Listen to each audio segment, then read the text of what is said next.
Hi, this is Bronwyn Franklin, and I am coming to you with Voice to the Voiceless. Today, I want to share some thoughts on the recent mass shootings that have been occurring in America. They have been very disheartening, um, and it's taken America and, and a lot of hurt. It hurts to see 19 children and two teachers gunned down in a school in Texas at Robb Elementary School. And since then, there has been at least 10, 15 more mass shootings. This is unacceptable. Um, that shooting occurred on May 24th of 2022. So I was having a conversation with my son. His name is Carlo. Um, And if you followed any of my story, and there'll be more to tell. Um, Carlo was a college student, and we fell on some hard times. I, due to my mental health, committed a crime and was sentenced to prison. And he was at college, and he really had no. He felt he had no family support. He had seen myself struggle trying to raise him, his brother, and his sisters without a lot of family support, without a lot of help. Um, dads, all three dads were really not in the picture. The one dad that was in the picture, my husband at the time, um, battled drug addiction. So he watched the struggles. And being in school on a small scholarship and being out of state, it was very hard for him to take care of his finances. Long story short, two people ended up dead, and he ended up with a sentence at the age of 19, life without parole. And he has currently done 23 years of that sentence. So, him and I started this conversation, and we were talking about these shootings. Um, this is a honor roll student all through school. He didn't even do kindergarten because he was so advanced. He's an avid reader, a Discovery Channel watcher. Um, he's always Bill the science. Bill Nye the Science Guy was one of his favorite people when he was a child, um, and he was on the dean's list in college. However, a lot of bad choices was made in 1997, 1998, 1999 for him and myself. So I'm going to read this letter, and I'm going to dip in every now and then with my thoughts and comments. And it's dated May 25th, 2022. It says, Mom, hey, it's been quite some time since I sat out to write an actual letter. I must confess, I have been often to the lure of convenience and experience of communication that email provides. I have been too willing to sacrifice the thoughtfulness and the patience and the nuance of connection a letter can provide. My bad. So what he's talking about is there's a system called JPay, and JPay allows them to be able to send out almost similar to emails to friends and loved ones that's on a list that accepts um, correspondence from them, and it's filtered through the prison. It's censored, and then it goes to the person, and then the person is able to send back, and you're able to send photos and stuff as well. However, it is censored, so it may take 24 hours for the correspondence to get to either end of the communication. Um, yeah, so him and I do a lot of that. He does that with several other friends and family members as well as him and I talk at least 3 to 4 times a week via telephone. Absolutely. So the letter goes on to say, that brings me to my thoughts about the things, including our conversation this morning. This was the day after the Texas massacre.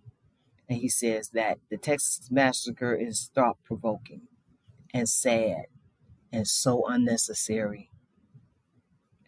Among other, so unnecessary, among other things, I can only begin to think and process it. It brings a new insight and perspective on my own situation and a renewal of focus as well. These are cultural issues at hand, and until these are brought to the surface, identified, and discussed, they'll never be dealt with. There's an irony to the idea that the last 3 weeks have seen 3 mass shootings in each of the three most populous states: New York, California, and Texas. He's talking about the mass shooting in Buffalo of all the black people in a grocery store um, by a Caucasian male. And he's talking about the California shooting of all the Asian individuals by a Caucasian male. And then the Texas shooting of all the children and teachers by a Caucasian male. The places where it might, he said, he goes on to say, the places where it might be easiest for someone to be lost in the shuffle in the big cities is what he's talking about. In America, we celebrate the myth of the individual, even to the degree that it is politicized and weaponized for power.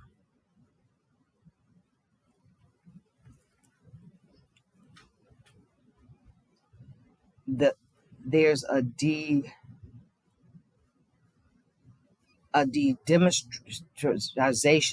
that occurs, a de-demonstration that occurs of someone's champion of the concept of collective collective to collectiveness too much. So what he's saying is it's demonized when people champion the idea that there's a concept of being collective.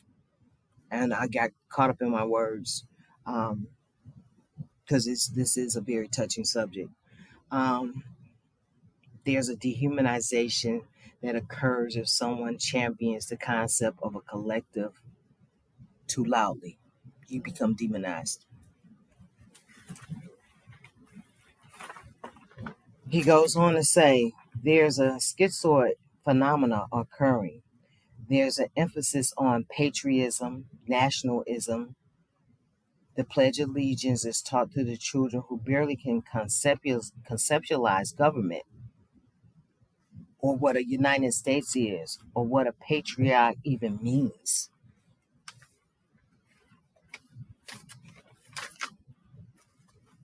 On the other hand, the majority emphasis is on self-preservation and individual rights and entitlement. Where there is no standard, anything goes. Standards can only come with conscience of some sort. Power and construct are implement, implement, im, manipulations of conscience. They are manipulations of conscience. Congress is an ideation. It's an idea. People are passing legislation concerning trans athletes in restrooms, as well as limits on rights to choose or abortion, or however you prefer to position yourself. Yet there's always argument about preserving individual freedom and government, and the government overreaches in infringement. The people who advocate for little government interference are all too willing to use government when it comes to creating a country in their own image, regardless of who suffers. After all, who personally is responsible for our own happiness, for your own happiness? After all, who's personally responsible for your own happiness? Why not be accountable for your own suffering too? Let me go back.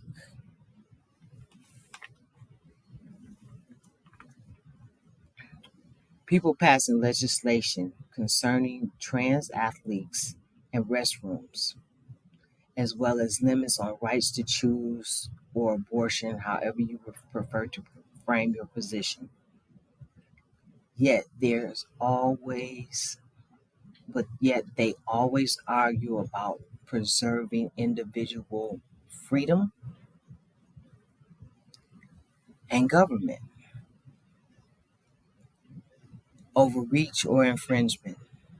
And there's a slash in between overreach and infringement.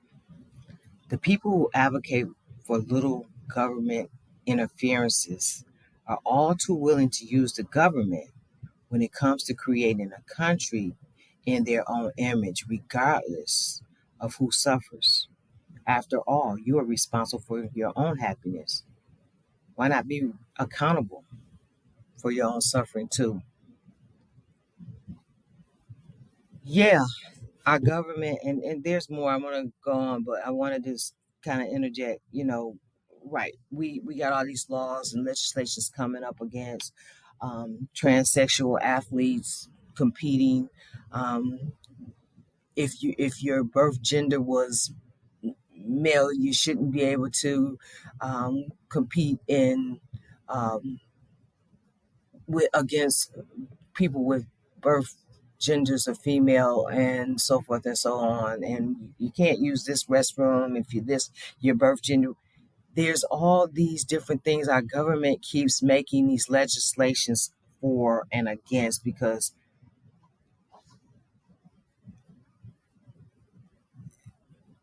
people with big money are offended or take heed to these things. So this is where our legislation is coming from. It's not coming from the people who are living this or experiencing it. It's coming from the people who have the big money, or who are afraid of it, or who are running from it,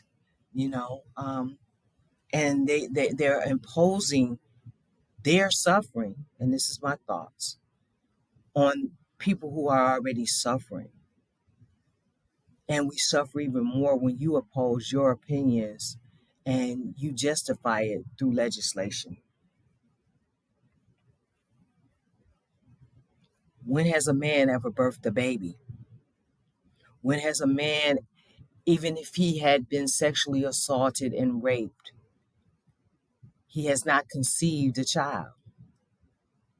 And if you conceive a child and you know you have no means of caring for that child, or if it was um, incestuous or whatever it may have been, why bring that human being into this world to suffer? And that's what we're seeing when we're seeing these young children, because they're 18.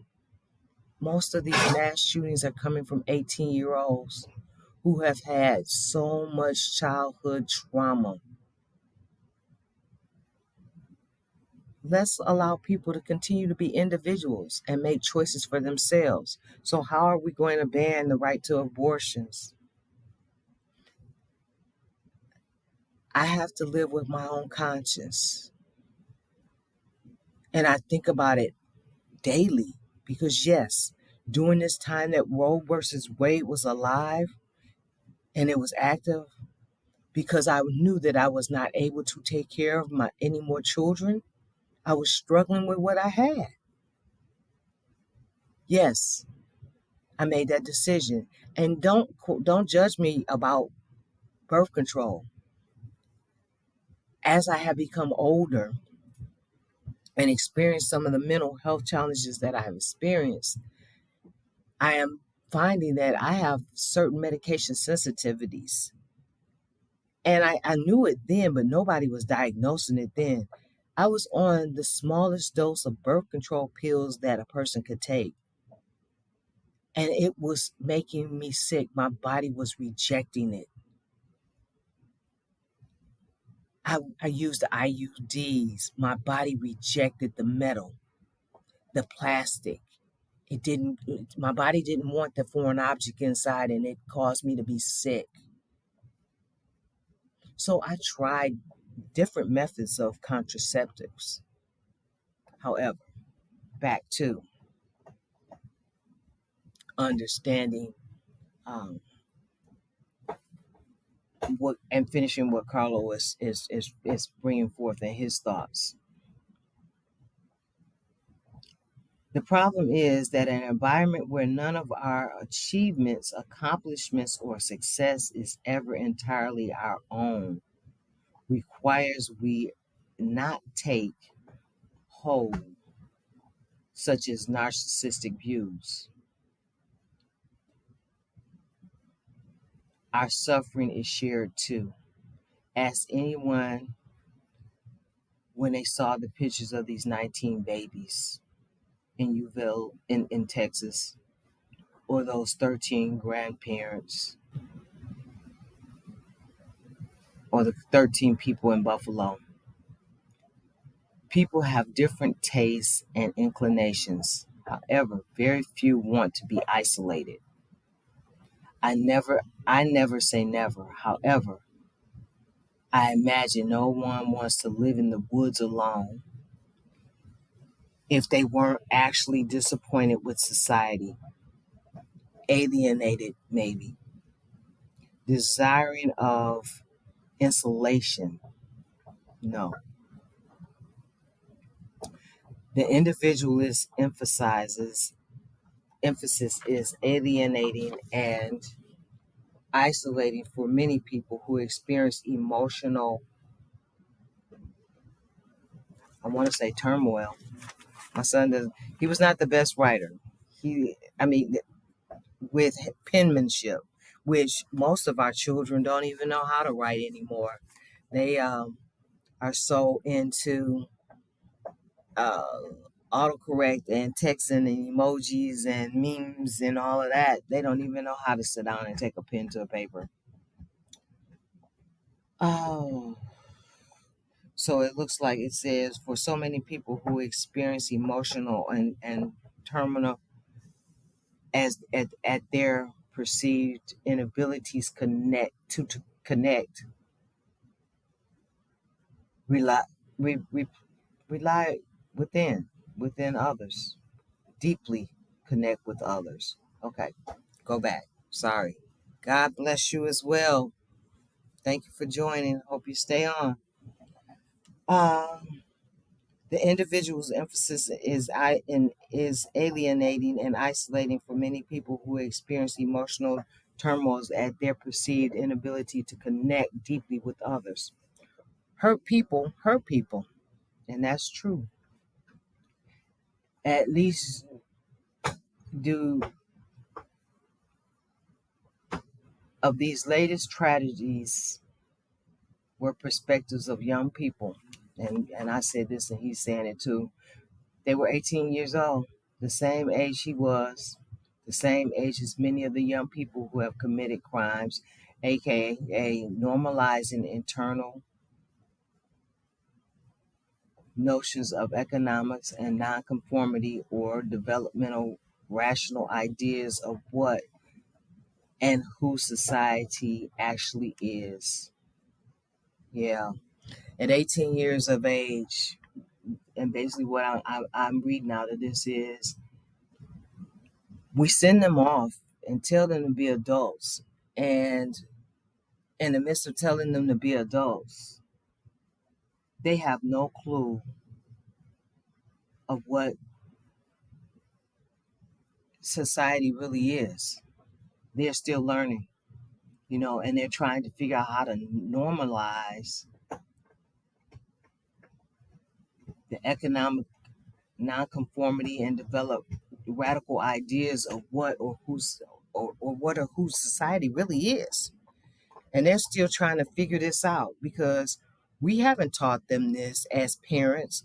We haven't taught them this in the school systems. We've given them little bits and pieces, but they've not experienced it. We held their hand when we were teaching them how to cross the street. Some of us sat in the car beside them when they learned how to drive. But as they cross that threshold into adulthood, are we still helping them learn what it looks like in society to connect deeply with other individuals?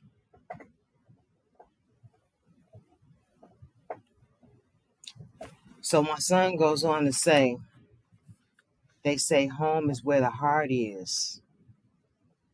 What does this mean?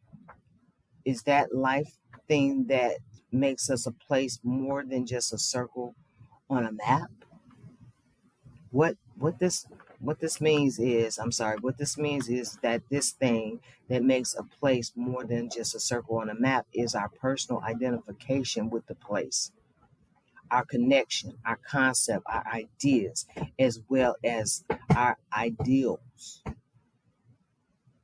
This country we call the United States is an experiment in what happens when people are empowered to have individual responsibilities to engage in their own inclinations while also trimming some to conform, also training some to conform to the ideals of the large collective.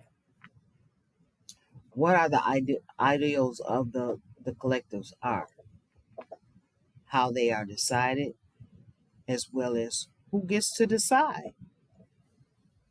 Are they very elements of this politics? The country isn't about the satisfaction of everyone's least desires. Neither is it about sacrificing your every need for the needs of everyone else. It's an experiment simply because it is a fluid dynamic. The needle moves. It's interesting to write the paradox. Conformity is how the needle moves. Yes, yet as it becomes arguable, which is the dirtiest word no one ever speaks. I was writing my cousin last week, so I remarked that only ordinary people have flaws. Extraordinary people have quirks or or are eccentric.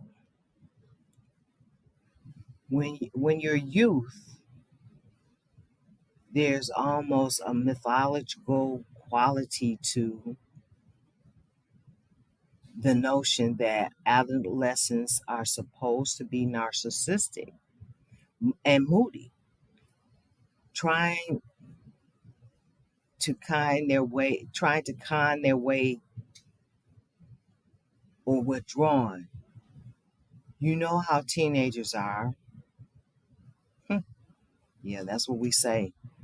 This, I think, is one heard. Let me see. Where am I at?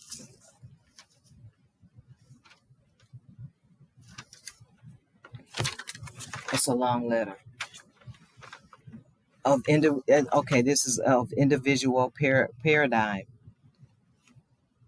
We spend so much time trying to learn, teach how to be workers, leaders, artists, students, that they're learning, or sometimes being impressed upon, things that they're learning or being impressed upon to do, that we almost forget that that'll take care of itself if we learn how to simply be. Just be. Just be human. Just be self. We take for granted that in the midst of all the classes, that they'll at some point just absorb how to be people. My social studies classes in my most formative years showed we, man, nations, yet even the diversity within them. Those classes never emphasize manners or culture, they emphasize borders. That is, when I actually had them at all.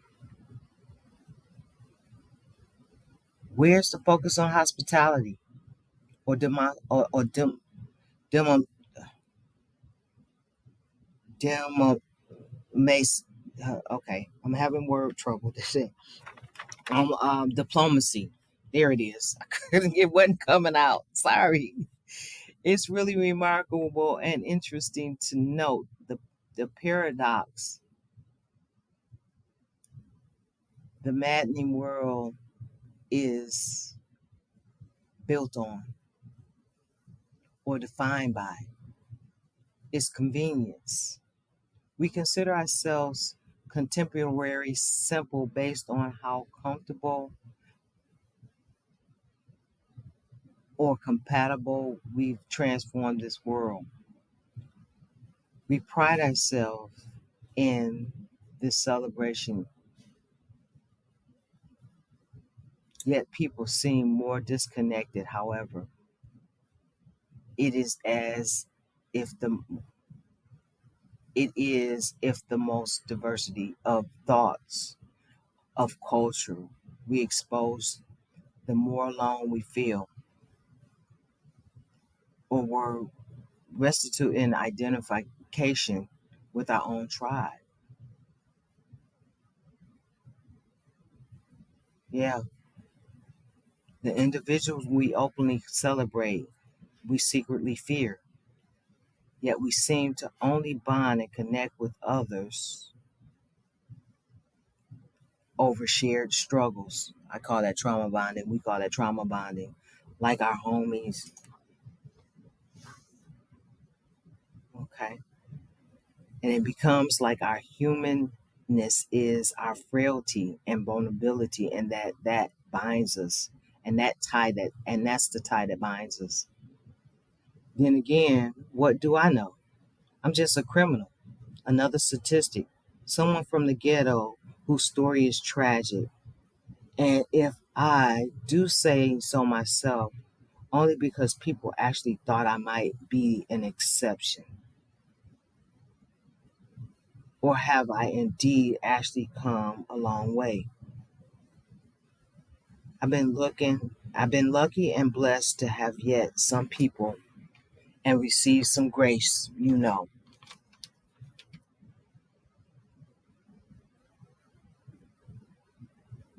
Okay, so it's question marks here. So let me go back. Or have I indeed actually have come a long way? Have I been lucky, blessed to yet have some people and receive some grace? You know,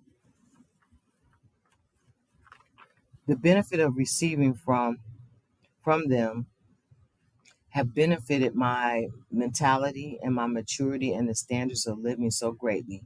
It's hard to imagine myself having contributed to them in the same way.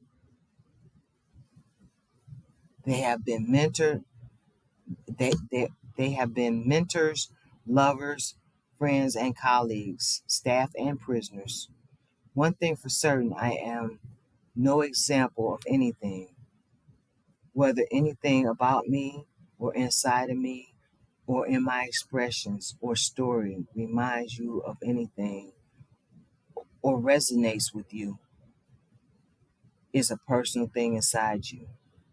So if anything,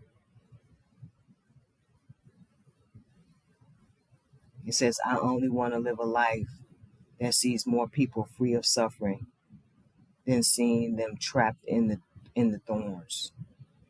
Love and peace. Nasir. That's the name he took on when he entered into the system. Prison system is multicultural, as so is what we live out here. And when you go in as a young kid, you have to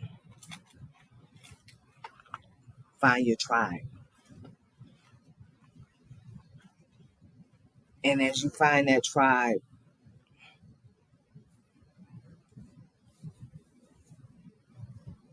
you definitely make some changes.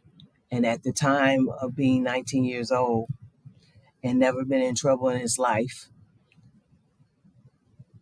he found the Nation of Islam, which usually are one of the most powerful sets in prison systems who look out for each other and take care of each other.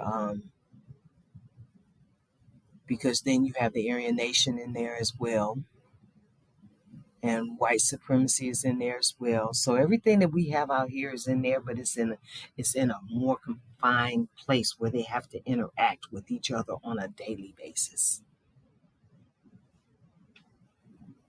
So as he went in and he made and he was still trying to find himself at 18 years old, he was still trying to find out what life was about. You know, 18, 19, 20, 21, 22, you're still trying to figure out life. You're still trying to figure out which way you're trying to go. What is this world all about? Because again, we're not teaching that. And he mentioned it in his letter in his social studies classes. You know, he learned what was supposed to be called about cultures, but it showed boundaries. It showed borders. It didn't show humanness. It didn't interact and show overlap. So,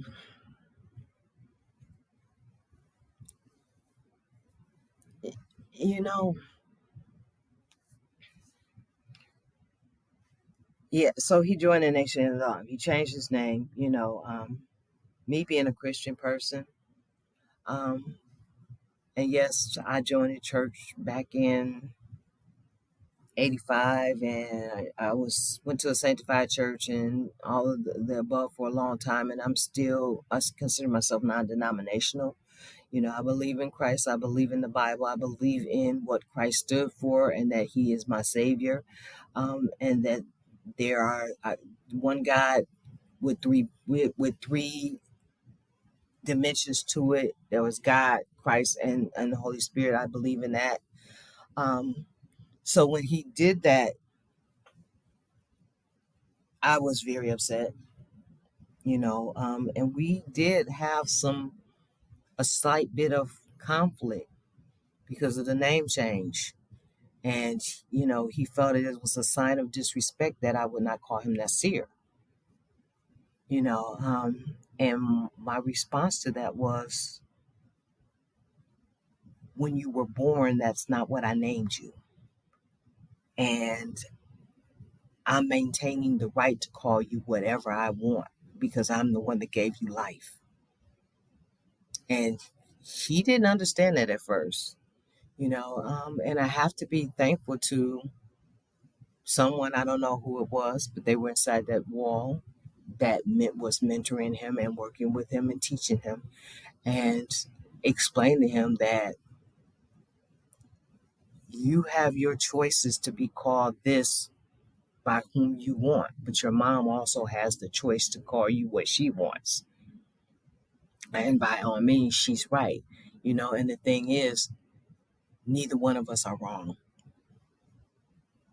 because we as individuals should have choice. Our country says we should have freedom to have choice, that we should have freedom to make certain decisions. Yet and still they pass legislations to take away our freedoms and take away our choices, especially the people that's lower in the class system. Okay, if you're not in the 1%, some of this does not. Some of this legislations affect us. That's not in the 1%. So that brings me back to these mass shootings. And we don't talk about this. We don't talk about this. The news is not giving us numbers. They're giving us some, but they're not giving us all. Yesterday alone, there were 7 shootings in America.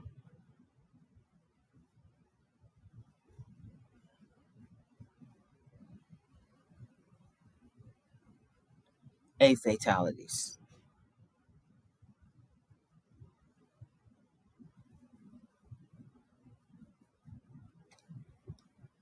So I looked up, and there's a website called gunviolencearchive.org. And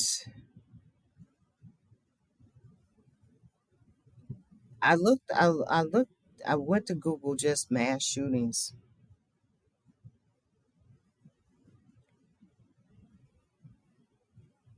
And whether we realize it or not, we are a country that's at war. I think if you really look at the statistics of the third world countries, and where you got all of the civil wars and everything that's going on, United States is sad. Just over, I mean, in the year 2020, and we were in a pandemic, over 19,000 people died from gun violence. That was the highest in the previous 6 years before, being 2014 the lowest at 12,000. And 2016 and 17, 15,000, 19,000. I mean, no, yeah, 15,000 in 16, 17, and 19. And we jumped for the highest. That's the highest.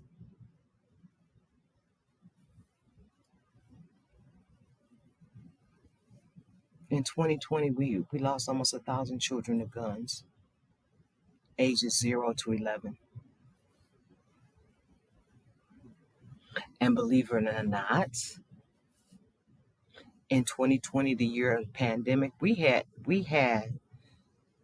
611 what they call mass shootings. And I'm going to give you the definition of what a mass shooting is. And when I looked that up, the University of Pennsylvania has an article in their Department of Criminology. And it says, what is a mass shooting and what can be done? So they can't agree on a definition of what a mass shooting is.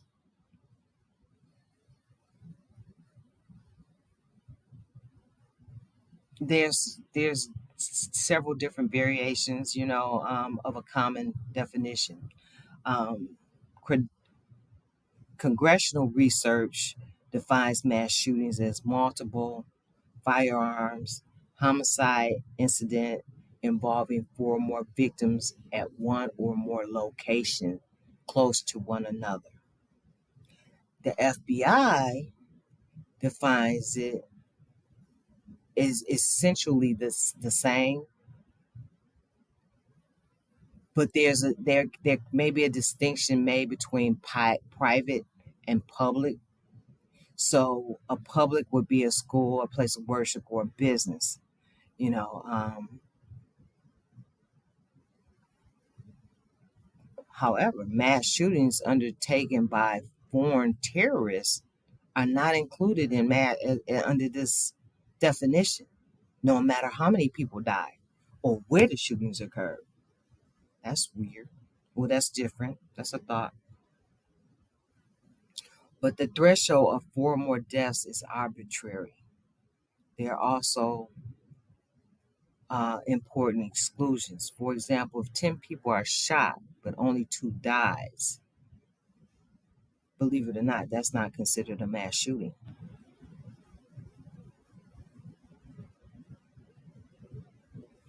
Homicides by other means are not counted, so you have to have a firearm.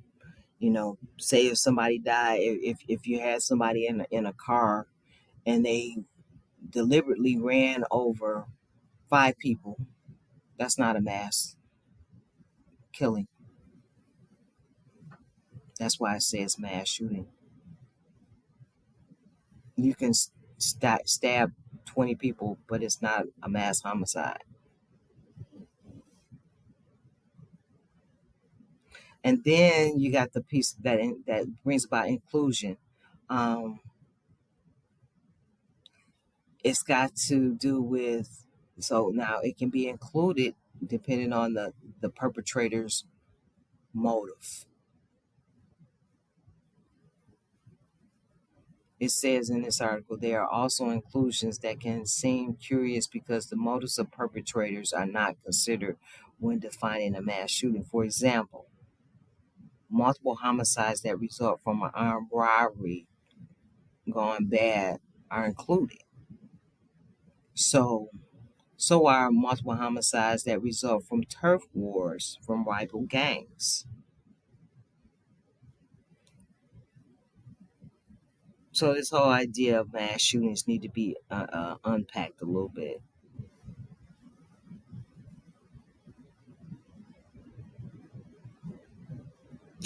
Yes, I'm skimming through this article. A few years ago, there's been a couple of major shootings at like rock concert events. You know, um,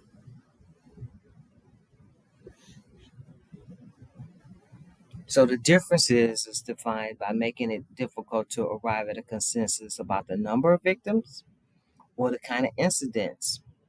A very rough estimate is that over the past decade, there have been more than 40 deaths per year. It's way more than that. Virtually all perpetrators are male. We know that. Just as in most violent crimes. Yep. Mass shooting associated with intimate partner violence are the most common, but those are not called mass shootings.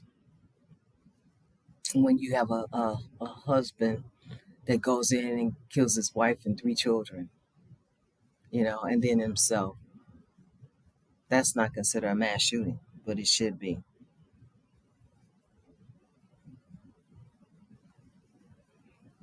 It is considered a mass shooting. It's just not in the sense of what the definition from the FBI or Congress are looking at.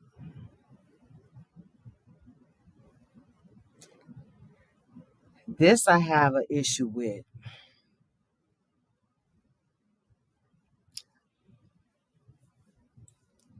I side on they say that the mass shooter perpetrators suffer from severe forms of mental illness.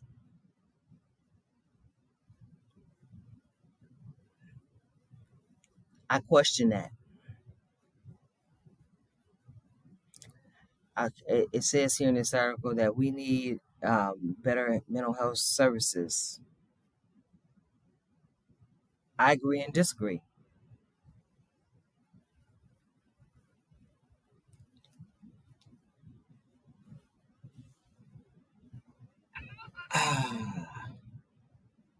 I also see that, and I agree that I've never been a gun lover. I've never owned one. I've never wanted one in my house because I'm a very passionate and emotional person, and I can get really angry, and I know that in the heat of the moment, I'm not thinking clearly. So I'm not going to bring the temptation into my home,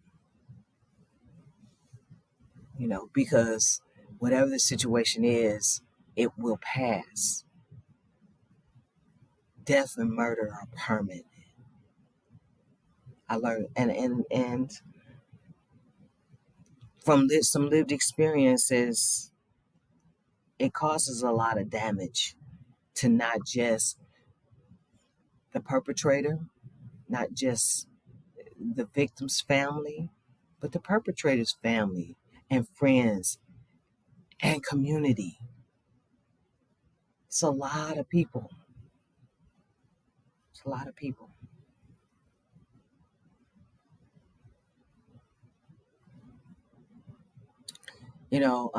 They don't have any evidence that this is a mental health problem. They have no evidence. They have no proof. They're not doctors. And then all doctors don't always know because they don't always are able to diagnose. They're taking an educated guess, and then we have this thing about the Second Amendment, the right to bear arms. This is not 1776. This is not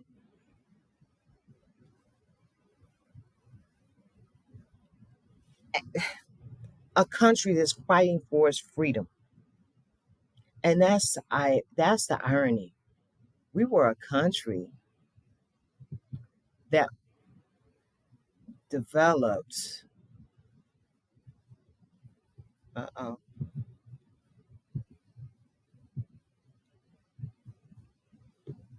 Did I lose it?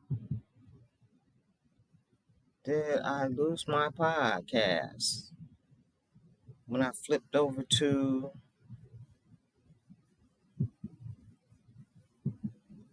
holy crap.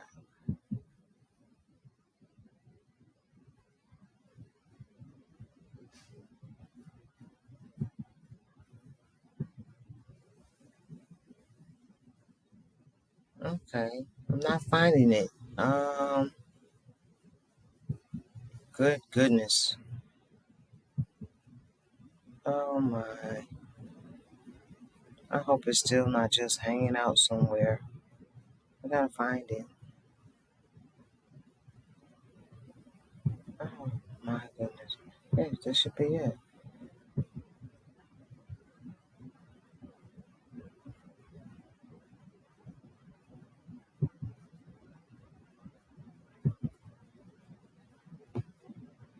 Mm,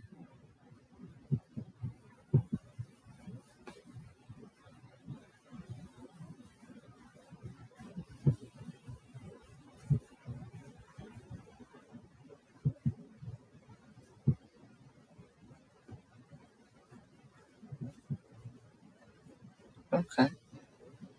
So I should still be here somewhere. I'm just not being able to see how to do what I need to do. I'm back. I'm sorry. Okay. All right. Good goodness. Goodness. That was a little weird. Yep, and the clock is still ticking. Okay. I apologize. This is the first one I've done in a while, and I had to access some other documentation and some different things. But anyway, so back to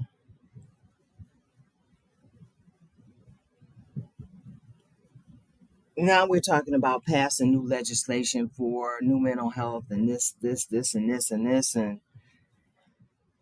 yes, we need new mental health. Um,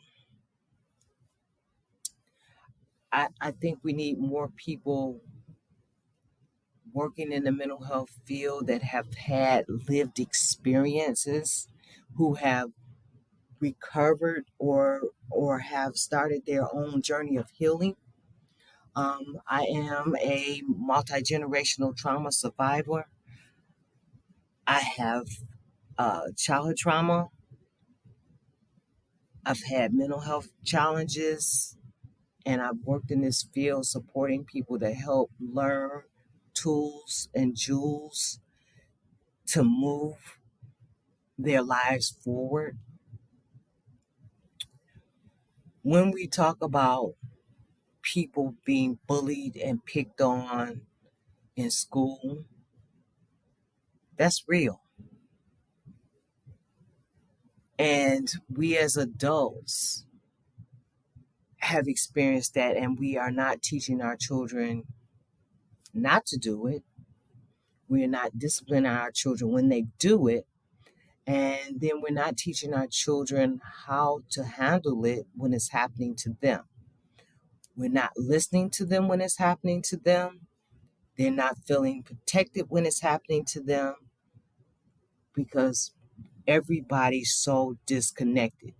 Everybody's faces in social media, everybody's faces in their phones, everybody is texting and emailing or numbing out on some YouTube video or TV program and not listening to the children. No offense against teachers. They have a lot on their plate. However, when we're seeing bad behavior, there's some sort of unmet need in this child's life. These are signs that something's going on either in the classroom or in the home. Children are shutting down because they're not being heard. We're not teaching them the language to be able to express and understand what they're feeling, why they're feeling it, what to do about those feelings, and how to heal from those feelings. We as adults and as parents and as teachers and aunts and uncles, because there used to be a term, it takes a village to raise a child. There was community, there was connection. We are not teaching these children. They are growing up with all this bottled up anger, fear, resentment, and pain. And they are hurt people. And they are hurting other people. This was a hurt young man, and I'm not trying to justify what he did. I'm not trying to cover it up.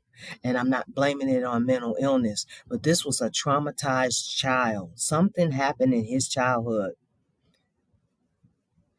that made him shoot his grandmother first and take it out on elementary school children, because he was projecting that's where his pain started, in elementary school. And he perceived those children to be happy and cared for, and he projected that pain on them. Not okay. Not okay. However,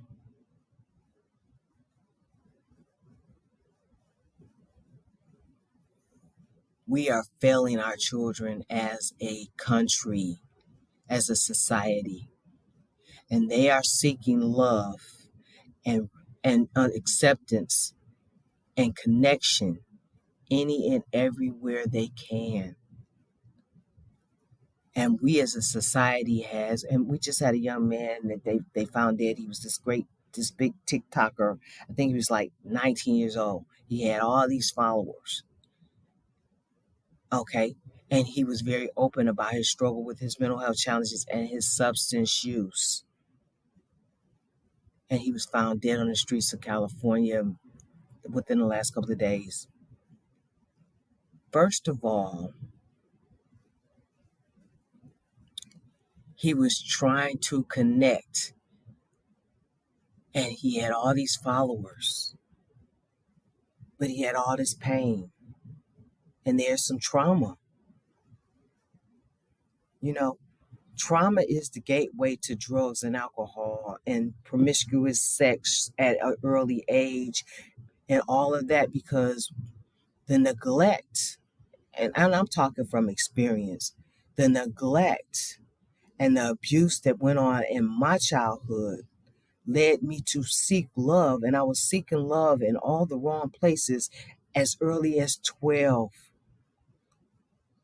I was already starting to drink and smoke weed and have sex at 12 years old because I wanted someone to love me and care for me and take care of me. I didn't have that.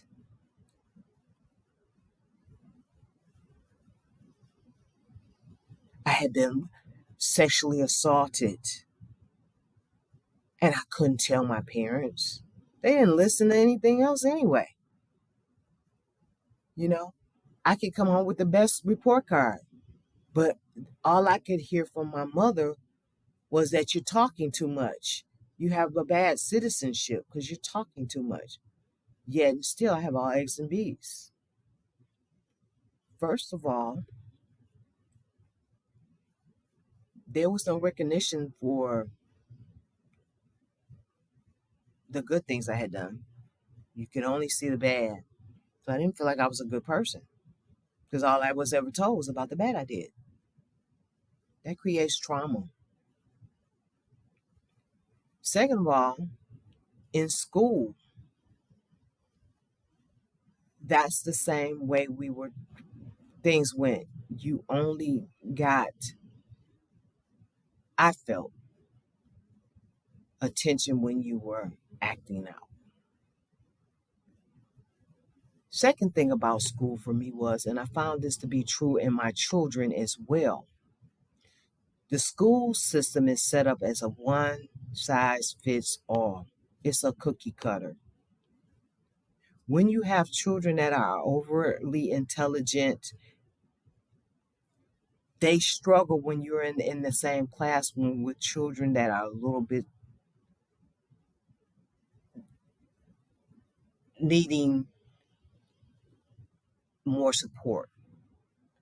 Say, and perfect example, I have a child that's on the honor roll, and he would get in trouble all the time because when you told him something, and I didn't recognize this when he was a kid, you only had to say it once, and it was like he was like a sponge. He remembered it.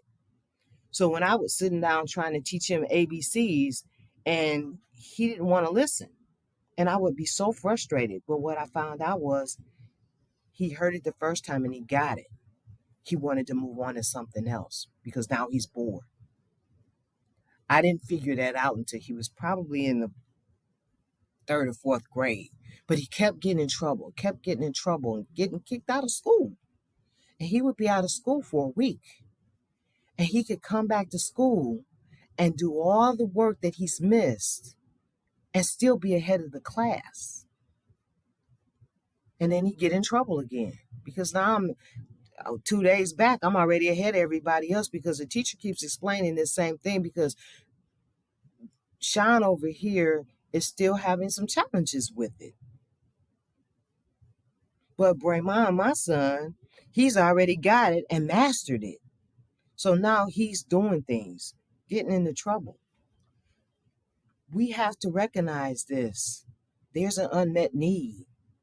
This child needs some challenge.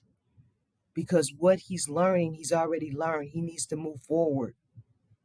And now, but he's stuck in this cookie cutter. Okay? Bullying. Bullying is another subject. And I think some of that comes out of,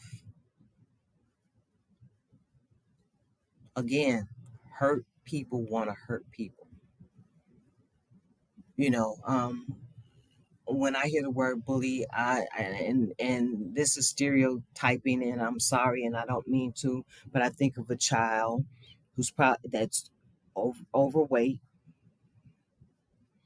whose dad is probably unhappy at home, or just unhappy because he was probably abused as a child, and he drinks a lot, and he comes home, and then he batters this kid, and the mom or whoever kicks the dog. And then this kid goes to school and he picks on somebody else. He takes his anger and frustration out from being abused at home out on somebody else. I was a child that was bullied. And I think a lot of and as I look back over it, one of the young ladies that I have a hard time with, that she was a very bully, a bully. She was an unhappy child. Two, I can think of two. Very grew up with. I believe one was being molested by her uncle.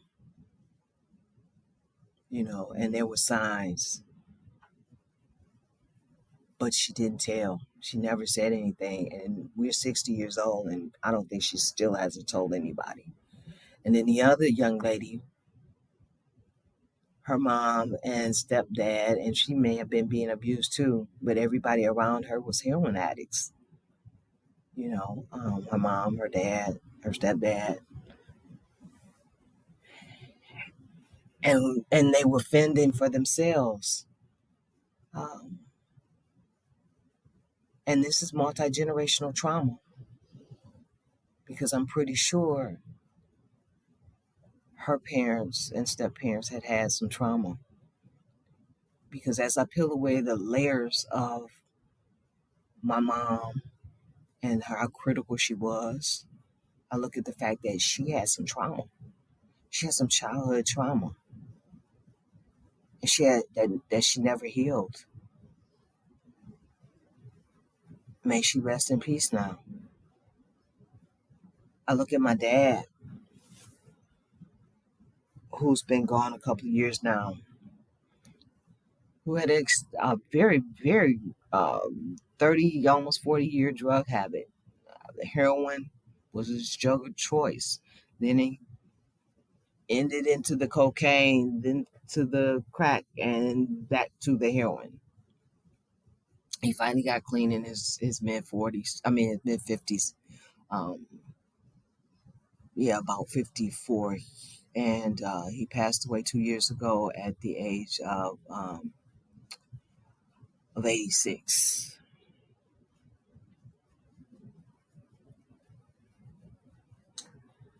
But I look at his childhood and what I know of family. He came into this world to a mother who at the time may have been 16 or 17, 18, whose husband had walked out on her prior to the baby being born. And then she walked out on the baby at 2 weeks old.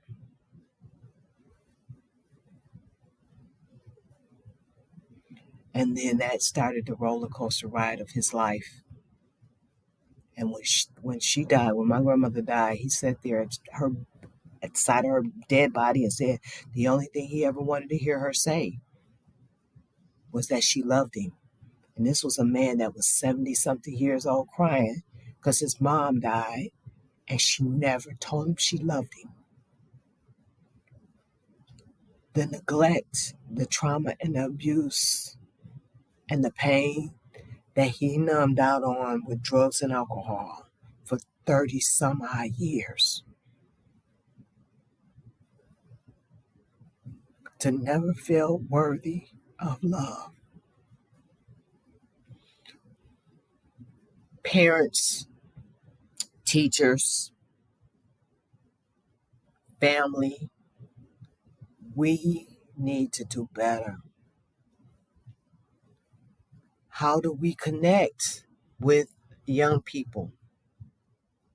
You heard my son wrote in his letter about how we just want to say they're moody and, they're defiant or they're rebellious or this, and this. And it frustrates us and it angers us. Yeah. But did we ever look at it from a different perspective, that this child is going through something hard, that they're feeling something hard that they don't know how to express, and that they need us to connect with them as human beings and with love and curiosity to find out what that hurt, that pain, that anger is about, to peel away the layers of that trauma? Because it's not what's wrong with them, it's what happened to them. Something happened. That bad behavior comes because something happened and there is an unmet need.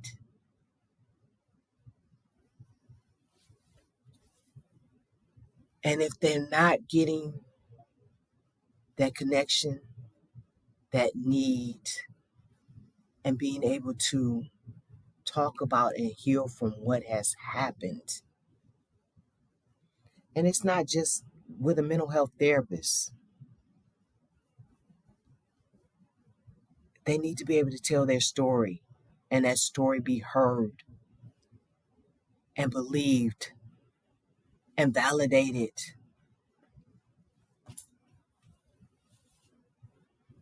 Start that healing. That's why AA and NA and all these anonymous groups work so well, is because you can go in there, you can tell your story, you can tell your pain.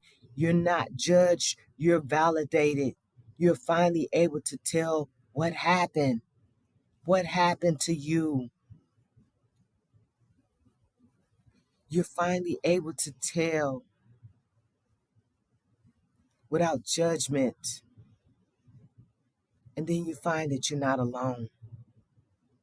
There's so many others who have pain, who may have experienced some things, and things start to resonate.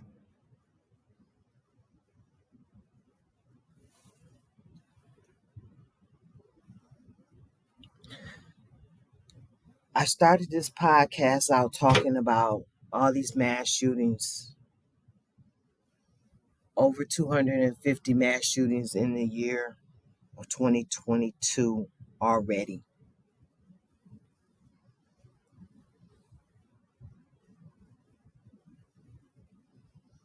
In the last 3 years of the pandemic, the shootings have gone up, murders have went up in this country, and we've been in a pandemic. That's trauma in itself. You just cut people off and told them to isolate. We were not created to be isolated. We were create. That's why we were born in a family or to a mother. We've been connected to. We have siblings we connect to. The native, the indigenous people, the African people, they lived in tribes. Chinese people, Muslim people, they live, the brown people, they live in tight-knit communities, tribal type communities. They connect. because my belief is God created a person, and he said in his word, "Thou shalt not be alone. I will create a helpmate." So he created two beings so that they were not alone, that they could connect. We need to connect and be human. We need to teach our children it's okay to connect and be human and share and talk. Everybody's so plugged into the and dumbed out on social media. You know, my son even said it. He had become so easily connected to email that he had not actually written a letter. Instant gratification, but it's not bringing satisfaction.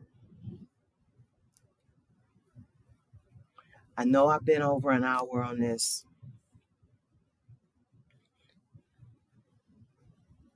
Like I say, I don't see it. I see it as a mental health issue, but how is it that it takes major crisis things to get help? You can't get help on a smaller level. We need community. We need to establish more support groups, more anonymous groups where people can be people and connect. And we need to start with our children. Most childhood trauma is occurring before the age of 5 years old because it's already whatever's going on in the household. Generational trauma is passed down. I am a multi-generational trauma survivor, and I'm working on it. And unfortunately, I passed some of that down to my children. And now I'm trying to heal it so that my grandchildren can start to be healed. So ask the questions. What made you smile today? You know, getting them to open up and share.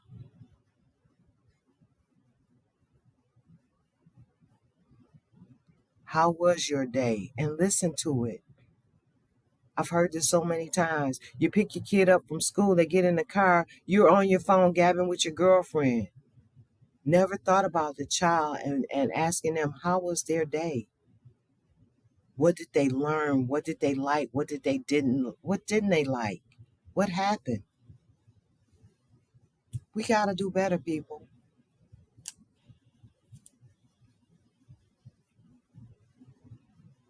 I'm not through with this topic. I'm going to end it for now, but I'm going to talk about it some more.